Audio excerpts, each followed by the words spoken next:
When many people think of Latin, they may not immediately think of Rome. They think the Latins came up with this amazing language, lots of people decided to use it, and it turned into other languages that we use today. That's not the whole story, though. Sure, the Latins created and lots of people used it, but they had some help. This help came from the Romans. You see, Latin was created somewhere between 6000 and 1000 BCE in Latium. Latium was a small region off the peninsula south of modern Lazio. When Latin was created, there was lots of other competition.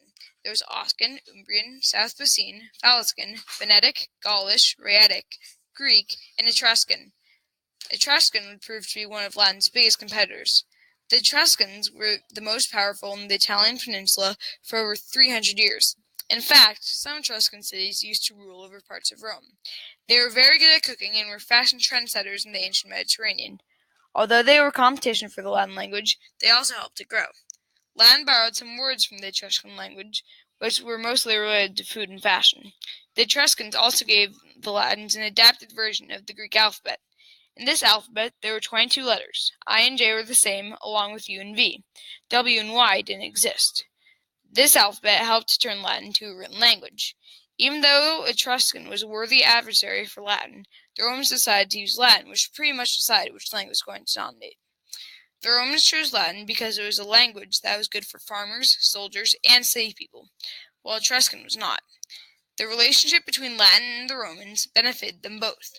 In Rome, Latin was a source of national pride. Also, having a single language promoted unity in the army. Latin benefited when the Romans conquered other areas. Since the Roman army spoke Latin, with every Roman conquest, Latin was spread even further around the Mediterranean. Also, soldiers settled down in areas of conquest when they finished fighting in the army, so Latin was promoted even more. Finally, the Romans brought people from conquered territories into the army where it was required to speak Latin. Now Latin was unstoppable, or was it? There were still many challenges for Latin. Latin was used a lot in Rome. They used it for international communication, government, and trade, and many leaders like Julius Caesar were good writers. But when immigrants and slaves came in from other places, they brought their languages with them. For example, Faliscan was spoken in cities close to Rome. Also, Oscan was used in Roman theatrical productions. There was even a war that occurred called the Social War from 91 to 88 BC. In this war, Italian allies used Oscan, while the Romans used Latin. The Romans won the Social War, which forced towns to abandon their languages and switch to Latin.